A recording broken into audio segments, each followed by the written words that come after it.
nini nabakamalandela nini abenkashana kaMnzu eyaphuza ubulaza ngameva silapha ke Kwakhangela ke amankengane lapho khona uZulu wonke ubuthene ngenhloso yokuzokuba ngofakazi lapho uZulu uzoqopha khona umlando lo mcimbi kubuhanjeleke ngabantu abaningi sibala amakhosi awamanye amazwe lapha ke siyakhuluma nenkosi uJali usuka lekwa namaXhosa yena okhulume kanje usuku lubalwe kakhulu lokhuluma inkosi uJali lubalwe kakhulu endlini emnyama jikelele hayi kuZulu kuphela ngoba lokho siyazikhandla siyazinca ngobuntu bethu okwesibili bakubeka usuku lona liyazi uba sinabaholi abaqotho abazosinikeza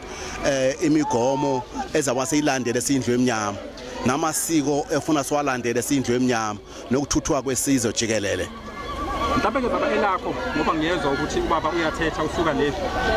kwelephuzane kwenamaXhosa ungathini nje mhlawumbe uZulu wonke uhlangene ngalolu suku namhlanje ukuthi mhlawumbe wena njengenkosi ukuthi yini uthi uZulu mhlawumbe ungaqala njengamanje uyilindele mina kuZulu dilindele ubumbano njengoba ngilibona namhlanje ubumbano libe sisizwe esibumbeneyo uhle ngiyakubonga ngiyakuncoma futhi lokho okwesibili kuZulu ngimthanda ngento enye uZulu lelona ilizwe elikhoyo mantithi yona province apha eSouth Africa enamagugu endozeke zakwantu zilapha kwaZulu ufuna usibona mawuze kwaZulu uze endaweni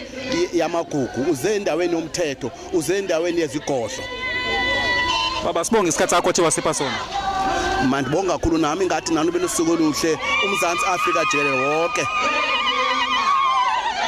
kanti ke wena mthandi wayo la iNongoma TV asigcinanga ke la ngayo inkosi eyalapha kwele semaXhosini siyesadlulela phambili ke la sithole khona ke omunye ke waba khona la kade bezothamela lo mcimbi ke ubaba uMnzu Mackenzie sithe uma sikhulumisana naye ke ngakho ukuthi ke lolu suku kuye njengokwebala elimhlophe uthini uphi umyalezo angawudlulisa kithi siZulu lapho ethathe khona kanje nowabeka kanje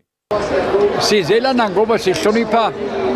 indlu yakwaZulu kakhulu sibona thina ukuthi iningi yamaZulu inenhlanhla namhlanje ukuthola isilo esisha esibekiwe sizela kofakaza lokho ngoba thina sikholwa ukuthi imakade amaZulu ahleli aphelele kahle nesilo esimukelekayo yilokho kuzolungisa umhlaba wonke ngoba isiZulu